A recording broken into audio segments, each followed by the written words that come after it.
warahmatullahi wabarakatuh. Perkenalkan, nama saya Aulia Nursifa. Saya dari kelas 10 3 MIPA.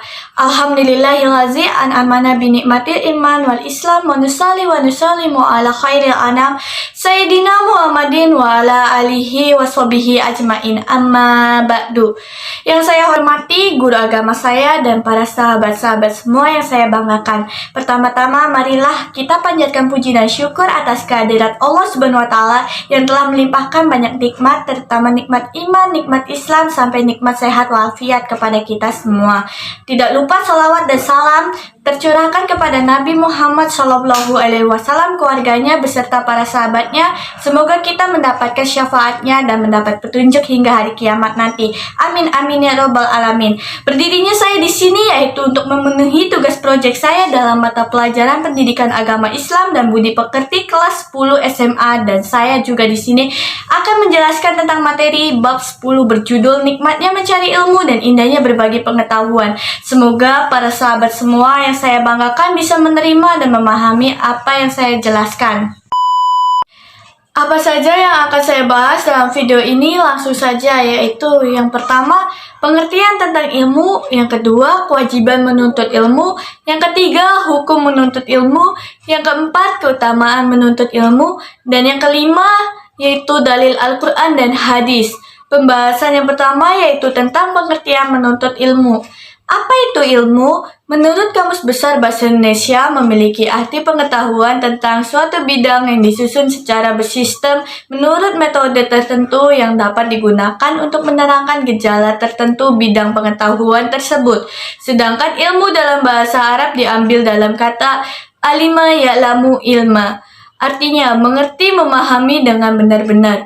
Sedangkan pengertian ilmu menurut istilah Islam yaitu segala pengetahuan atau kebenaran tentang sesuatu yang datang dari Allah Subhanahu wa taala yang diturunkan kepada rasul-rasulnya dan alam ciptanya, termasuk manusia yang memiliki aspek lahiriah dan batiniah.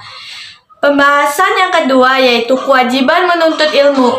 Menuntut ilmu adalah satu keharusan bagi kaum muslimin. Menuntut ilmu adalah suatu usaha yang dilakukan oleh seseorang untuk mengubah tingkah laku dan perilaku ke arah yang lebih baik.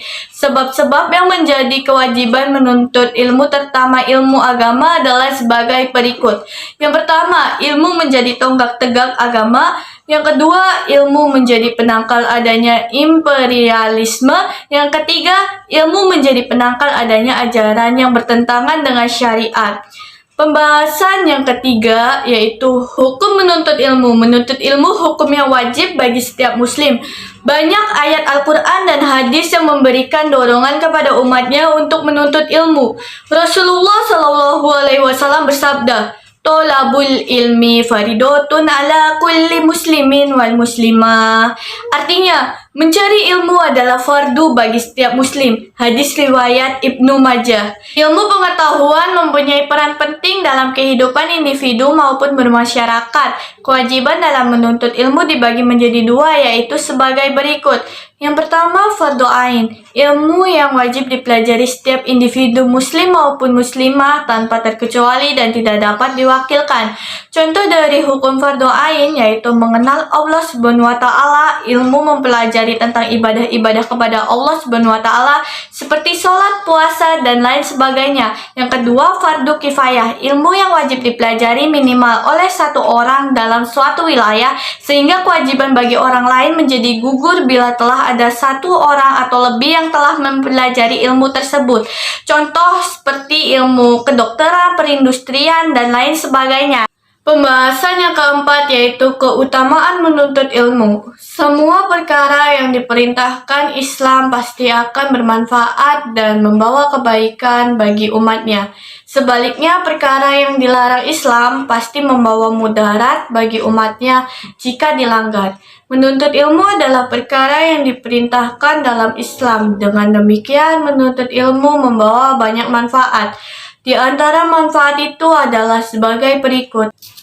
Yang pertama, diberikan derajat yang tinggi di sisi Allah Subhanahu wa taala sesuai dengan Quran surat Al-Mujadilah ayat 11. Yang kedua, diberikan pahala yang besar di hari kiamat nanti. Yang ketiga, merupakan sedekah yang paling utama.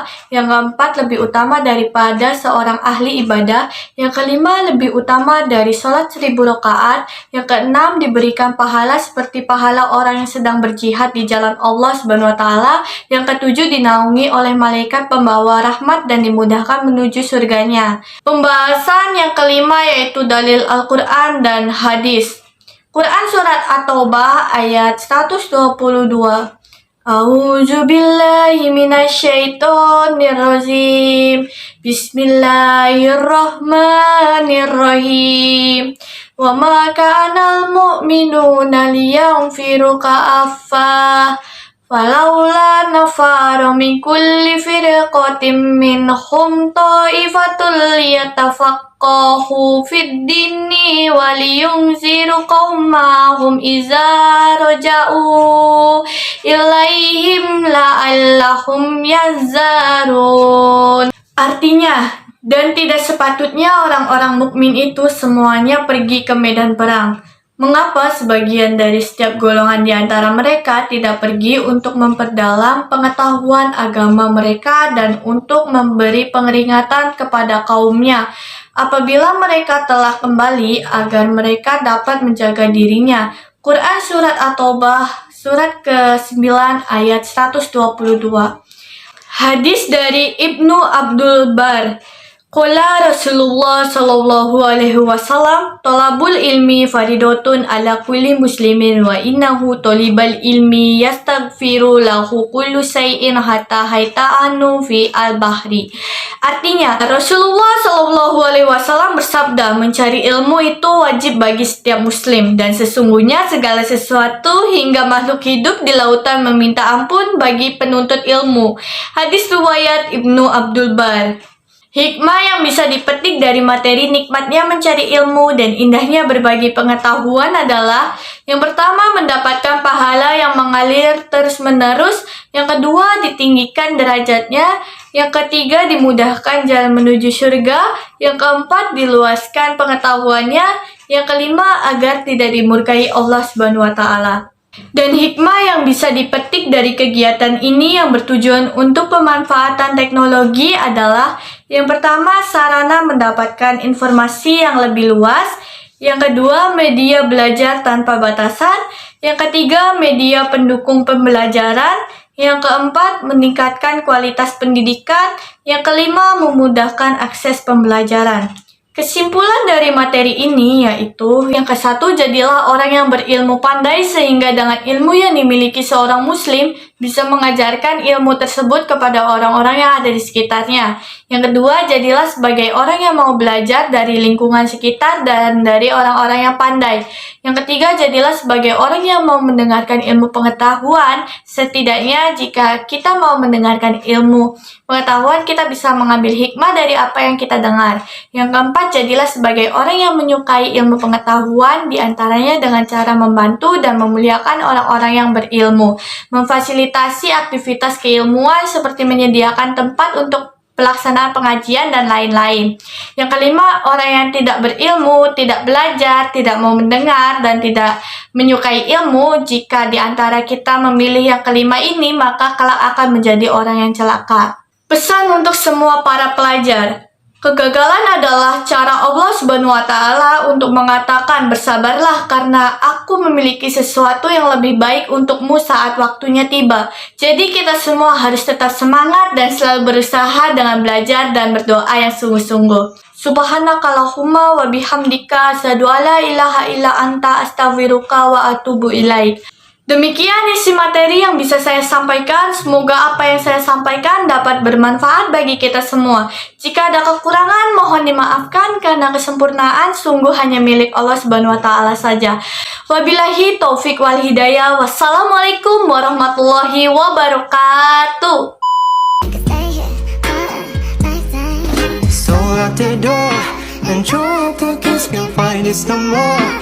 It's just you and me, and there's nothing I can do. I'm stuck with you, stuck with you, stuck with you.